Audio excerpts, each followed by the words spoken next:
historically, any leader in an organization has had 3 levers to pull to realize growth. You spend more money on ads, you hire more reps, or you open a new channel. What we're talking about here is a new lever. It's the 4th lever.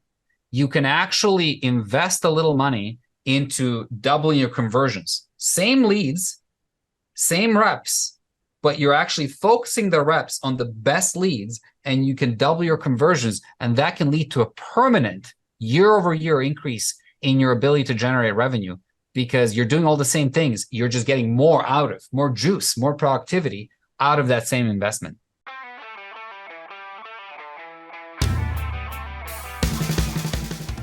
Welcome to the B2B Digital Marketer Podcast, a podcast helping you to end your struggle with digital marketing, helping you to pave a new and better path to target and capture your ideal customer. Each week, we teach you how insiders and experts debunk the dreary and become engines of innovation.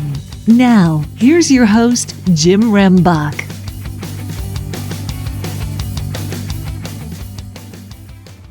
Okay, B2B DM gang. Now, for those of you who have been either responsible, and let's hope not, maybe so, or at least a victim or frustrated with sales and marketing alignment, we're going to have a very good conversation to hopefully get you to move things forward faster. So we're going to get to the heart of sales and marketing alignment. And for some of you, you may call it misalignment because we have Zee Jeremic on the line today. Zee, welcome. Thank you so much, Jim. Glad to be here. Now, we actually have several questions for people to be asking within their organization, and I would dare to say sometimes asking them to themselves. And as we were talking before we started recording, you're like, you know what, these are really foundational elements. You referred to it as bones, of it, and we're going to lead people up into an opportunity to actually take it to the next level beyond this interview, because you're finding with the work that you do that this is still, or I should say, it is a critical element in regards to, or prohibiting organizations from being able to double their pipeline conversions. So before we get into that conversation, if you could, Zee, share a little bit about your background with the B2B DM gang. Sure. Happy to. I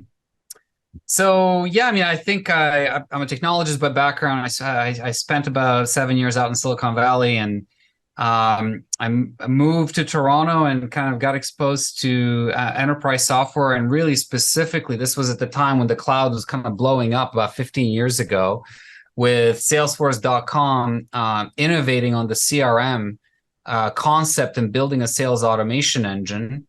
And at the same time that marketing automation was starting to kind of come into existence, right? So Eloqua, Marketo were kind of being formed at the time. Pardot was a few years behind.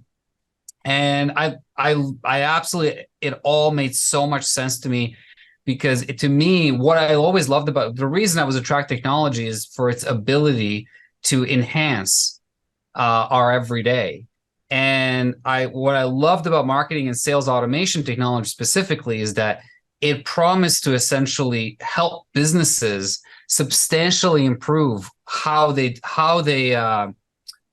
engage with the buyer through their buyer journey, and to be able to improve conversions. And been doing this for 15 years now, and I can tell you from experience, and we've worked with like the Fortune 50, helping them leverage these types of technologies, but more importantly, the methodologies of use to actually get amazing outcomes. And what we've seen is that there's a lot of potential, and the promise has always been that if you leverage these effectively, the methodologies along with the technology, that you can double the conversions through your funnel. And most companies, top to bottom of the funnel, you're talking 2%. So if you get 100 leads, you're going to kind of get, or like 100 folks that are kind of interacting with your organization. Some people call them leads, some people call them, prospects, that you're going to get 2 deals at the bottom. What we have seen repeatedly is that you can double that. So you can go from 2 to 3% to 4 to 6%. And that is massive for most companies. And that the most beautiful thing is it's not about spending more money on ads. It's not about more at the top. It's about taking what you already have and improving the efficiency of your funnel. Well, and as we're going to get into these questions, I think the reality is it's a people issue. Always.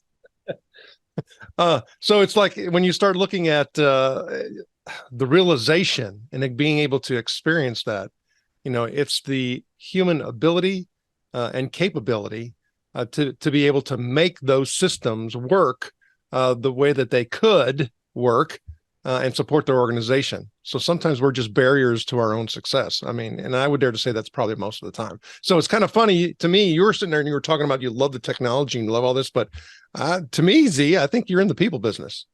I lasted 6 months as an engineer, Jim. 6 months.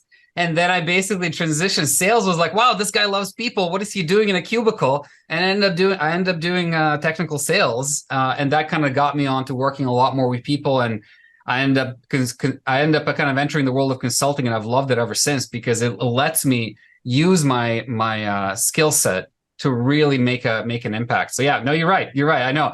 I just feel I've always I'm tickled by technology and what's possible. But like with anything else, the technology only gets you so far. If you give a rifle to a spearman, he's going to throw the rifle.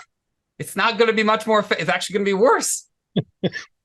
That is so true. And I tell people all the time, I said, it's not a technology issue. I said, gosh, I think at my age, I've probably been using Microsoft Excel for over 35 years. And don't ask me to do no pivot tables. It ain't going to happen.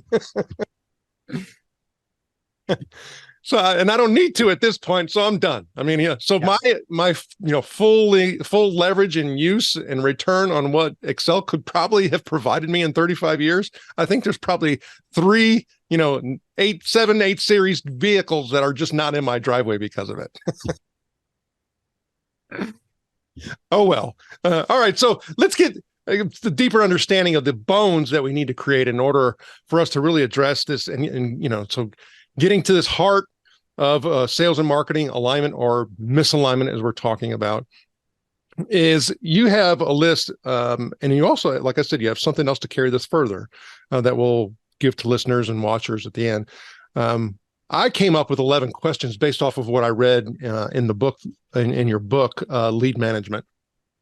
And the first one is, who does sales want to talk to? And it seems like a very basic question, but why is this question so important to ask? Well, I think the shortest answer is because sales knows, but marketing oftentimes doesn't, even though it believes that it does. And this goes back to that historical reason why this is so important right now. Again, you look at historically, what was marketing responsible for? Brand and awareness. Once you build a brand and once people are aware of your brand, they're supposed to talk to sales. And I think up to about 10 years ago, that was true. But what's happened is that with the explosion of information, availability of information, we have the empowered buyer now. And it's what's increasingly happening. The buyer's saying, I don't want to talk to sales. I want to do my own research. I don't trust sales.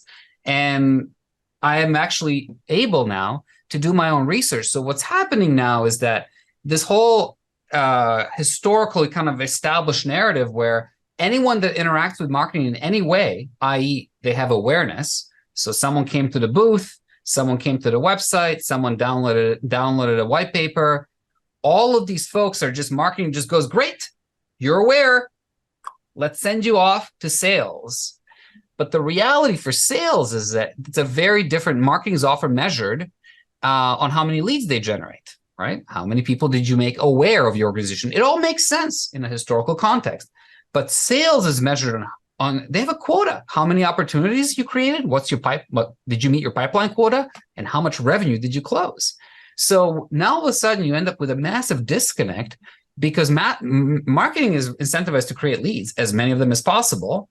Sales needs to take those leads and actually meet a quota, create a pipeline. But if these leads are not ready to buy it, and sales is wasting their time calling folks who are basically just going to be telling them, I'm not ready, just send me some info, or like, now is not the right time. That's a massive waste of time. And for sales, more than any other organization in any other department in an organization, time is money. So it's a massive waste of potential for that team. And what happens is that no one's dumb. So what happens is that sales starts learning, those marketing leads aren't that good. because most of them are not ready. And so they start cherry picking and they start ignoring certain types of leads. I'll give you the best example of this. Marketing, almost every organization goes to trade shows. A little slowed down over the last few years, but it's picking back up. Big investments and you get a lot of leads, right? So, but what happens when you look at any list that comes from a trade show, you're talking like hundreds of names. 95% of those, if you get 1,000 names, 95% of them are people who stop by the booth to get their tchotchke or just to kind of find out who you are. They're not leads. They're not ready to buy. They're just people that are that at best you should be nurturing. They're not ready to talk to sales.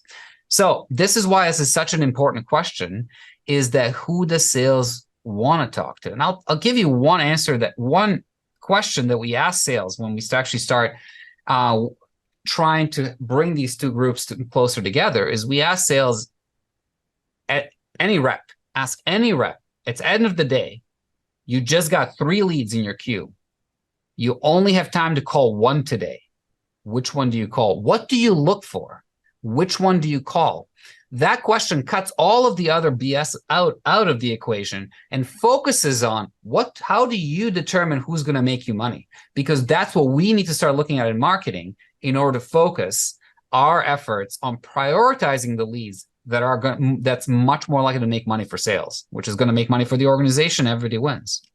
That's a great point. Great elaboration as well. And I mean, great scenario that you provided there. I mean, all those are very true and very real.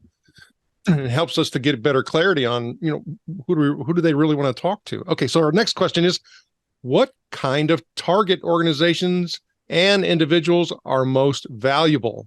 And I assume this kind of leads off of that first question. You nailed it. That's right. So that kind of ends up diving in a little bit more detail. Usually you'll get some indications of that just from the sales feedback. The way we usually look to validate the feedback from the first one to answer the second one is that you do a very simple analysis. I can say statistical analysis, demographics of the opportunity. So most organizations, even though sales folks hate CRM, using a CRM because it feels like accounting to them. They're not paid to enter data, they're paid to close deals. So, but in most organizations to close a deal, you got to have an opportunity. So you actually most organizations have a fairly well-structured opportunity table. You can look at what is the profile, what are the demographics, what's the profile of the buyer, what's the profile of the company that are actually opening opportunities and that are closing opportunities. So we use that insight in combination with the feedback from sales to actually create a prioritization. And we help companies create that prioritization for marketing in terms of who's ready to go talk to sales and who should actually be nurtured or sent additional materials until they engage a little more and they're qualified a little bit more. And oftentimes what we found is that what people think is actually not what's actually happening. And this is where a lot of the traditional elite scoring or, approaches miss the mark, in that it's usually 3 people or 2 people sitting around the table being like, what do you think? What do you think? And sometimes what they think is actually far from the mark. I'll give you a great example of this. We were working with a company and they were convinced that, and they were actually mostly trying to target more senior level people in the organization. Now that's who we want to sell to. That's who buys, right? And it's kind of logical, right? Decision maker, right? Et cetera, et cetera. So when we did the analysis, it clearly showed, sure, were there buyers at the senior level of the organization? Absolutely. What was the number one title for the buyer? Was manager. The role was a manager. So this is a fairly low level role. I mean, if you look at kind of where they are, managers are kind of like one step above a specialist, an individual contributor. And what they found was that was actually the top buyer. So it was something like 26% of deals came from managers. The executives were close by about 19%. But again, all of a sudden, there's an audience there that you're not looking at, you're not thinking about, you're not prioritizing it. But these are the people that are oftentimes in the buying from you. So use that as part of their lead prioritization. And that's why understanding the demographics of the buyer becomes an important part of the prioritization of who should be prioritized for sales. Well, as you're talking, I'm starting to sit there and say how oftentimes bias and things that we know we hold on to and we try to apply to a modern day problem. So especially if I have a lot of tenure and I've been doing leading of an organization in various different roles, oftentimes I go back to, well, 10 years ago, I'm sorry, 10 years ago was pre-COVID and the world has totally changed. That's right. That's right. You need to look at data with a whole new set of eyes and a diminished bias. Otherwise, you're going to go off in the wrong direction and do what you're talking about. And then you make a $750,000 or $1 million mistake, right?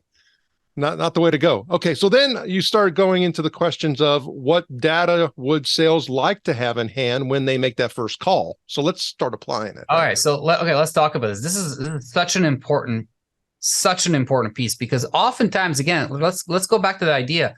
What is marketing responsible for creating leads? What's the minimum information in order to create a lead? In most organizations don't have that defined. So if I got someone's email address because they downloaded something, hey, that's a lead. And so what happens oftentimes is that these leads are created with basically like a first name, last name, and email address. Maybe there's a phone number, maybe there's a company name, best case scenario. But oftentimes there's very little else. And there's good reasons for that, because and this is well established, well known, that the more questions you ask in a forum, the higher the bounce rate. So you start minimizing the questions you're asking. But as a result, on the sales side, now you're sitting there and you basically, okay, great, I just got 10 leads. Or again, let's use that example. I got 3 leads. At the end of the day, how am I going to pick which one to call? Well, if I only got first name, last name, a company name, and an email address, well, what do I do with that? So now I have to go look at each company, and figure out who's going to be more likely to be buying from me. By the time I do that, I ran out of time. I'm calling no one. So I think this is it's a part of the alignment exercise, fairly straightforward. Let's clarify what is the minimum criteria for us to create a lead. And then let's agree, okay, you know what? There's bypass to this criteria. If someone raises their hand, so hand raisers, contact us. Someone's saying, I want to talk to sales. Hey, they're raising their hand. Pass them straight to sales, top priority, call first. But everything else, if you don't have the core data that sales needs to evaluate whether it's someone worth talking to, hold them back. Use progressive profiling, create incentives for that prospect to provide a few more pieces of information, or even better, don't bug the prospect. There's data is everywhere now. You can easily get historically, I think it was demand-based. I think Zoom Info now, there's a bunch of these companies that can essentially provide you a ton of rich account demographics, including intent. You can even get intent data. And you can get this for pennies, and all of a sudden now be able to evaluate, okay, great, now we have the data. Let's share it with sales. No impact on the prospect, but we're enabling sales to prioritize who they're calling. Well, and then you take that question to the next level and you refine it a little bit more, and you say, well, what's the minimum data sales wants? And then what's the ideal amount of data? So it's like, okay, let's hone it even further. That's right. It's a process. And I think that the whole idea, it's a holistic process to get to an ideal. What's important is that you don't have to take everything, and we have to do it all at once. This is where I feel like people get stuck, because a lot of what we're talking about sales and marketing alignment, we're talking about change management. Change management is very hard. People hate change. So because change is risk, right? So nobody likes risk. Nobody likes danger. I'm safe the way things are right now, so I'm just going to keep doing the way things are done. This is exactly what you're talking. People are referring back to their past experience, even though past experience no longer applies, but past experience is safe because they understand that. So we talk about sales and marketing alignment. We're talking about change management. You have to make it digestible and simplify for folks. So yeah, in our, when we share materials, when we're actually trying to socialize these concepts, and even when we're working with companies, we will certainly prioritize elements that are most important to be able to create results, because the best way to enact change management is to showcase results. So don't try to do wholesale transformation. That will fail. And I can tell you, we've been there. It fails. People run out of time. People run out of money. People run out of patience because everyone's pushing back because no one wants change. And you're trying to drive wholesale transformation. Set up a number of smaller pilots that prove the concept of what you're trying to do. And with that proof, then you can actually continue doing smaller pilots. But a collection of 10 small pilots, all of a sudden, you're in a very different place than you were before. So it's almost like one of those things. Don't try to move, 45 degrees, move 1 degree at a time. And before you know it, you're halfway there. So that's where some of these questions, yeah, absolutely. So once you determine the information that the sales needs, then you start actually honing in. But I would say that's the second or third pilot, right? You start honing in like, okay, what's the minimum you need? So if I don't have this, because again, nobody wants to hold back leads, right? And I think this is where people oftentimes get stuck. And marketing's like, I need to send them everything. And generally sales will say, we need to see everything. But that's not realistic because sales only has so much time. And then you actually end up with this selective discarding, which doesn't help anybody. Well, and then then again, to take it to and notch it to the next level, you say, well, what kind of additional data, would be helpful for sales? And I think you mentioned a couple of these along the lines, but there's pros and cons to everything, because how we go about the interpretation of data sets is more important than the data itself. Yeah, and I think the best way to do it is that you take the thinking out of, again, we go back to that scenario. It's the end of the day. You have 3 leads. You only can call one. How do you prioritize? So if I'm making you do the work, you're going to have to scan and figure out. But if we establish what the criteria is that you're doing to do that, that you're using to do that, I can implement a lead prioritization mechanism. And I can tell you, always call the first one, because the mechanism that you use to figure it out has been programmed into the automation system. This is where this is where we go back to the idea of sales and marketing automation. Why I love the concept and what you can do with these, because it enables organizations. It's at the level, I would argue it's at the level that factory automation was 100 years ago, right? With the assembly line completely transforming production. Sales and marketing automation have the potential to do a similar level of transformation in organizations around how they engage the buyer and how they convert the buyer into a customer. We touched on something a second ago, and the more that I hear you chatting about this, it almost, well, this could be definitely an episode and a conversation within itself, but talking about that whole transformation and change process, and I had a picture in my head of, a big old cruise ship that has to make a turn. It doesn't happen, within 100 yards. It's more like 100,000 yards. It takes a long time for that thing to make a turn. Is really a lot of the resistance that takes place is a control related issue. And control comes in a lot of different forms. And then also it is a fear, like you say, risk. And one of the biggest fears is incompetence. In other words, I've been doing this way for 10 years, and now you're asking me to do something different. I don't know, I don't know how to do that, and I'm going to be seen as incompetent and won't be effective and things like that. And so addressing some of these primary, animal types of, behaviors, is critical throughout the entire process. And we talk about this being in the bones. I think that starts adding the meat and the flesh and everything else to it, is when we start looking at the whole humanity that's involved with it. That's right. If you're talking about change management, you're talking any kind of if you want to drive massive results in an organization, if you want to get a competitive edge, it usually involves some kind of change management, some kind of a transformation. And if that's the case, you have to take into account the human element of resistance, and you have to figure out, how do I actually get folks to adopt this and leverage it? Because otherwise what you get is you get people chasing, the latest trend. Oh, everyone, we got to have an AI solution. And so companies will, and individuals in these companies will purchase AI solutions, and it'll be half-assed and integrated into the organization and won't really create any results, but there's the illusion of results. So yeah, you have to take into account the fact that organizations are built on humans that are there, and there's processes, but every organization, ultimately, every individual has a degree of influence around how much they actually use it and follow it. And there's no part of the organization that has this more than marketing and sales. There's still, both of these organizations are not, there's very little real process, sort of like, here's how we run a campaign, or here's generally our qualification process on the sales side, whether you use Bant or Miller-Hyman or some other methodology. But outside of that, there's very little process. So there's a lot of freedom for people to kind of do what they think is best, but you have to take that into account. You have to work with the people to actually drive transformation. So if you want to double conversions, there's steps that we can take.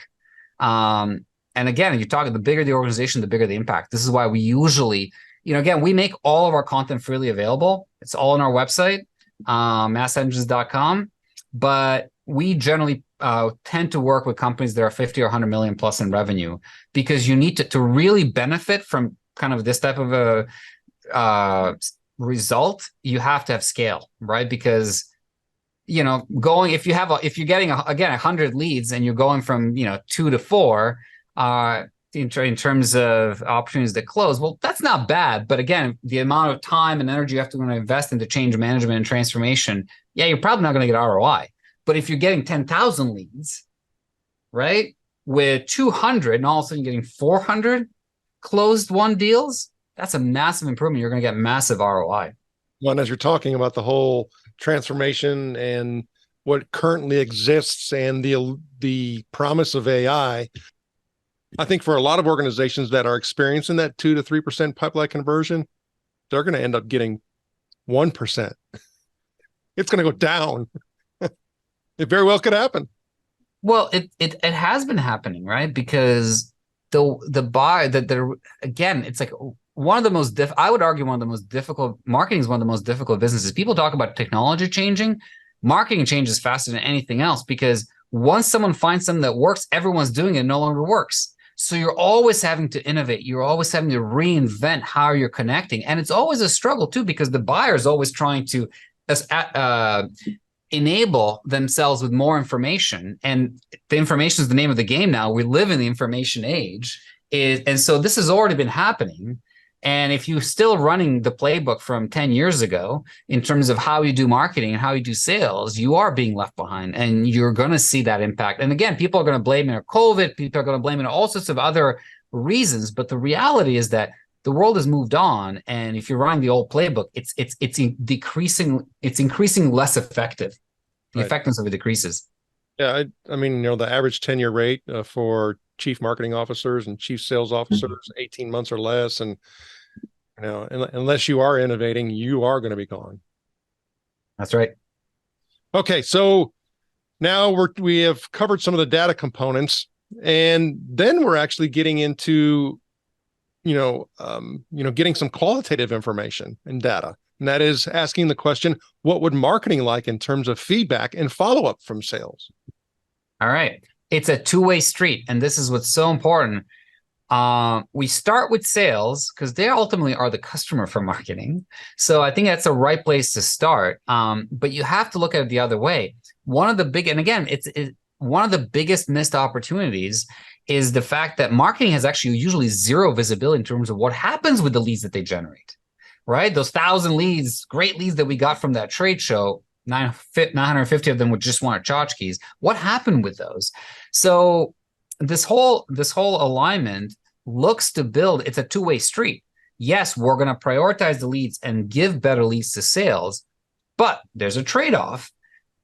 The trade-off is sales will follow up on every single lead we send them. And that is that's part of the agreement. That's part of the trade-off, is that we will give you less leads, we will give you better leads, because we're going to hold off all the junk, but we want follow-up on every single one. It's very easy. If it looks good, you just mark it sales accepted lead, right? So yeah, it looks good to us. So that's the first signal. We're sending you good stuff because it looks good to you. And then when you call them and they tell you, listen, I'm not in the market, then you disqualify them and you select the reason. And that's it. That's as much feedback as marketing needs. And then what you start doing is you start setting up a workflow, a process around how marketing and sales talk to each other without a need to sit around the campfire and sing kumbaya around how we're going to drive transformation and do marketing and sales alignment. The reason it doesn't happen in most organizations is because no one owns it and no one really understands what it is or how to actually make it benefit the organization. So people talk about it, but there's very little action happening. So number one is understand what sales wants, and then build lead prioritization that gives them more what they want, and then get something in return, get the feedback. Again, through the CRM, they can select the reason why it worked or didn't work, so that you can start looking at, okay, when we went to that trade show, we sent them the 50 instead of the 950. Out of the 50 that we sent them, how many of them were actually good? So now all of a sudden you start looking at that trade show from a very different lens, because you can actually start connecting to how many opportunities and how much revenue did we actually get out of that trade show. Not just like, we have to be there, it's a great show and everyone's there. The standard justification for field marketing around why we need to be at every trade show. And I'm not saying you shouldn't. Arguably you should. And sometimes you have to go to a trade show even if you don't generate any opportunities. That's absolutely fine. But let's actually be clear about why we're going there. We're going there for visibility. We're going there because of press. We're going there because other reasons. But we're not going to go there hoping to generate business, because that's just not directly, because that's not what's going to happen. Yeah, the brand building activities versus lead generation activities, and being very clear that those are two very different worlds. Yes. Okay, so now this kind of, what you talked about sounds all great, but you actually, again, taking it to the next level, ask the question of how can we earn the trust of sales that marketing is qualifying the prospect sufficiently? Well, and again, that becomes very simple once you have this type of simple process in place of agreement is in place. We're going to prioritize the leads, and you look it over, and then we're going to look at how many are you discarding? And if you're discarding a lot, then we need to communicate with you. We're noticing proactively. Again, it's one of those things. Proactively communicate. We're noticing, and again, you can communicate with the manager or the leader of the team that's on the sales side that's picking up those leads. We're noticing there's a lot of leads being discarded. We will look into optimizing the prioritization. You optimize it. You update it. They're still following up. You're still getting a lot of discards. Then you might have to regroup. Something's not quite working well. But what we find after, usually even in the first, because if you're following the steps, if you're prioritizing leads based on who sales told you they want to talk to, you're gonna see success very early on. What we've seen when we run this process, when companies hire us to do this for them, we can set up this process in less than 3 months. Usually it's about 6 to 8 weeks. And within 3 to 6 months, so 6 to 8 weeks, set it up. And then within 3 months, you start seeing the volume, the raw volume of qualified good leads drops, but the number of conversions to opportunities, the pipeline rises. And all of a sudden, everyone's happy. So then it goes the other way, as you're saying. How can we earn marketing's trust that sales will make the most of every hard-won prospective client or contact? Again, if you're implementing if you implement this very simple process, the trust grows on both sides because there's clear feedback, right? Sales is giving feedback through every lead, and then if they're getting more opportunities, it's working. It builds on itself. And if they're not getting more opportunities, it's on marketing communicate. We see there's something not quite right still. We will keep working on it. We've just updated our pre-lead prioritization to address some of the concerns that we've seen coming from your automated input, right? Because we're not having to sit around the table and talk about what's wrong. We see what's wrong. And the trust builds automatically once you create the language of communication, which becomes this automated exchange. We're going to send you less leads. We're going to prioritize them. You follow up and you give us input, and we're going to use that input. And the input is just the rejection reason and or the SAL, SQL, the movement through the funnel. So now we have to look at this externally. And so your next question talks about how is marketing preparing the lead for the next stage, such as a sales conversation? Okay, so that's a really important one, because in any marketing organization, you start having this conversation and literally hearts are going to sink, because they're going to say, what do you mean we're going to hold back leads, right? What do you mean I'm going to miss my MQL targets? So, and again, this gets to be a bit of a difficult conversation, because a lot of organizations, there is one of the marketing KPIs is number of leads. So there's different ways to manage that. In some organizations, it might be worth actually looking at that and evaluating it. Where you cannot, I would say you set up a secondary. So great, you have your total number of leads, you still keep it the same, but you create a secondary, which is the actual qualified prioritized leads that we're sending to sales, or we're prioritizing for sales. You can still send all of them to sales, but you just prioritize the ones that they have to follow up on. And that can be 50%, but that's the stuff that they're actually not going to follow up on. So, I mean, I think that's basically what you want to focus on is that you want to be able to have the system in place that's very simple, but it drives the behavior long term. And then on the marketing side, so those leads that are not prioritized, and let's say because they're not prioritized, let's say sales is not following up on, let's say maybe they follow up on some of the non-prioritized ones, but they're not going to follow up on most of them. Or even if you hold them back, they're not even going to see them. The critical element here, this is where marketing automation really comes into play, because now you can put them into your nurture sequence. So you can get them to sign up to your newsletter. You can share the next event that you're going to, the next webinar. You can share the next piece of content that's available. You can ask them if they're interested in talking to sales. You can share with them your product roadmap, where you're going, how you're thinking. There's so much information that you can now start sharing with that potential prospect, and you use that information sharing as a signal. Are they engaging? If they're engaging, maybe you start looking at whether you should qualify them. I'll give you a good example. We just did this year, Q1 of this year, for literally like a Fortune 50 company. We did this for one of their divisions. We went in and said, and again, it took about 6 to 8 weeks. We set up a process and we worked with their sales team, and their sales team was starving. They're like, we need more leads. We need more leads. We're behind quota. Fairly common today for sales teams to be behind quota. It's a tough market. So they said, we need more leads. So we looked at it and we said, look at it.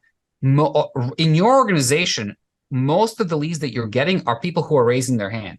There's a lot of people who are coming to your website, interacting with your organization, that are not raising their hand.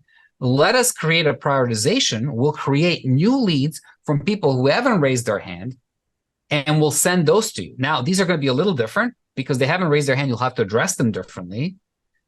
So we set it up. They had and we started with one person, one sales rep was going to get 20 leads a week.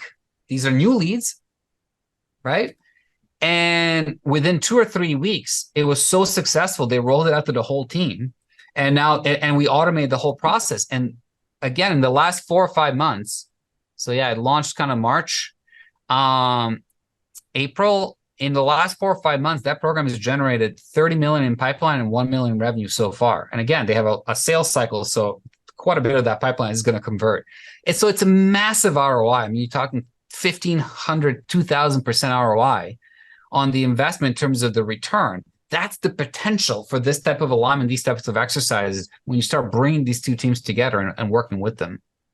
Well, and so this next question that you have even takes what you were referring to and helps you get an understanding of that whole lead quality, lead scoring, potential, of conversion. And that is what distinguishes, and we're thinking about this from a lead perspective, what distinguishes awareness from interest or evaluation? Elaborate on that, please. Yeah, I mean, I think again, if someone's raising their hand, these things are irrelevant because someone's raising their saying, I want to talk to sales. Where these things come into play, it's those 950 people that stopped by your booth to get a tchotchke, right? It's those 50, 100 people that came to your webinar or download a white, or that 500 people download your white paper. Those are the people that may not be ready to talk to sales, may not be at the right time, but those are the people you want to start looking at in terms of what's their profile fit, how closely they resemble the people that usually end up buying. Are they an analyst or a student, or are they that manager or executive that's more likely to buy? Like, what industry are they in, right? Does this industry commonly buy from us? So you start looking at that, and all of this. When I say start looking at that, you can configure these marketing automation systems, and almost every company has these now. This has been kind of the last 10 years, the crazy adoption of these systems. Your systems can be configured to automatically look at the profile and the engagement of the buyer. You use these two to identify what stage of how likely they are to buy, and what stage of the buying process they're in, to actually then either send them proactively to sales for an outreach, or you recommend the next best step for them based on their journey. You don't have to tell them this is the next best step, but you're going to recommend, if they're further down in the funnel, maybe you can look at ROI calculators, right? You look at the bottom of the funnel, case studies. If they're more in the kind of the early stages of engagement, they just came to our site earlier this week, then let's not go too far. Let's give them some more of our ebooks. Let's send them to our video or to our next webinar so they can actually learn more and continue to be engaged with our point of view on the market. Because if you start looking at the market from my point of view, you're going to buy from me. That's just how it works. Well, you obviously live this so well. I think you actually answered already the last question, but I'll ask it anyway. Sure. What signals qualify a lead for accelerated engagement? Yeah. Again, we've talked about it, right? Again, the profile fit against your existing opportunities, and then the level of engagement and the type of engagement. And again, I'm sure you've seen this. What happens when first time someone goes to a website? What do? They do two things. They come on the website, they land on the homepage, they're going to scan it, and they just want to figure out who are you and what you do. So they're going to go to about, and they're going to go to products. Who are you and what do you do? What do you sell? And if that's not clear on the homepage, they're going to go to those two. That's it. Usually you're not going to spend more time. Most people don't have a lot of time to be sitting there evaluating. They're just getting a sense for who you are. So if that's the level of engagement someone has with the organization, they're at the top end of the funnel, if we're just talking a website. Now, if they're on your website, or like they came to your website now 3 times in the last month, and they've started visiting your case studies, they started visiting maybe like your deployment page, like around how you actually deploy your product or how they're going to get value from your product, they're in the later stages of evaluation. Those are the folks that you want to accelerate. So the signals are out there. You just have to look for them. I mean, it's actually one of the marketing automation vendors, Eloqua.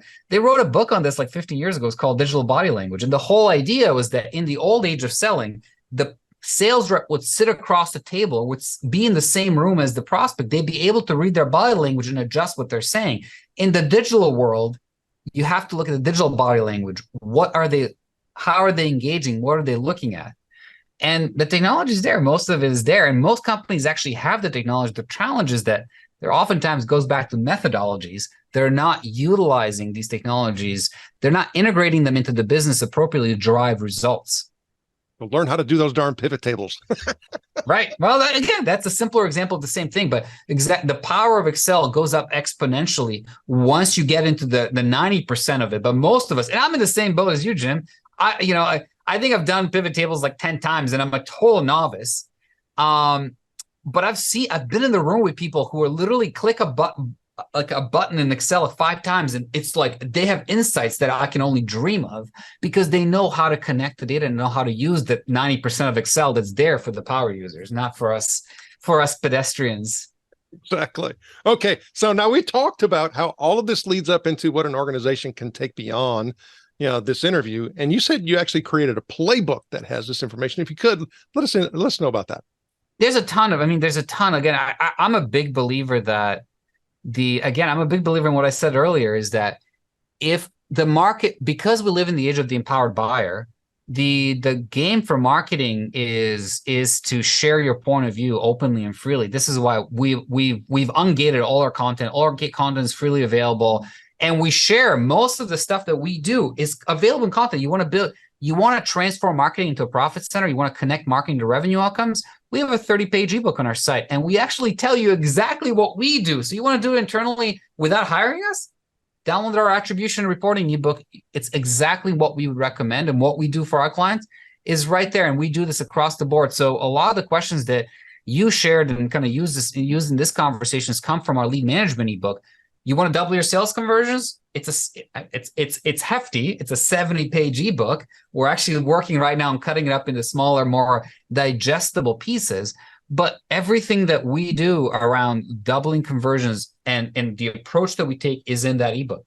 Just go to our site, and if you're more into consuming smaller pieces of content, there's like 30-second videos where I will kind of elaborate on some of these concepts and how to think about it. We have shorter blog posts. So there's a lot of different ways to engage with our content and learn about how to actually double the conversion rate of your existing leads. So don't spend, Jim, the way I look at it is that historically, any leader in an organization has had 3 levers to pull to realize growth. You spend more money on ads, you hire more reps, or you open a new channel. What we're talking about here is a new lever. It's the 4th lever. You can actually invest a little money into doubling your conversions. Same leads, same reps, but you're actually focusing the reps on the best leads, and you can double your conversions, and that can lead to a permanent year-over-year increase in your ability to generate revenue, because you're doing all the same things. You're just getting more juice, more productivity out of that same investment. Lee and Zee, I had a great conversation. How does the B2B DM gang get in touch with you? The easiest thing to do is go to our website, massengines.com. That's probably the best way, massengines.com. You can also find me on LinkedIn, massengines.com, or for me, it's Jeremic Zee. I'm Zee Jeremic. You can find me on LinkedIn as well. Zee Jeremic, thank you for sharing your knowledge and wisdom, and we wish you the very best. Thank you, Jim.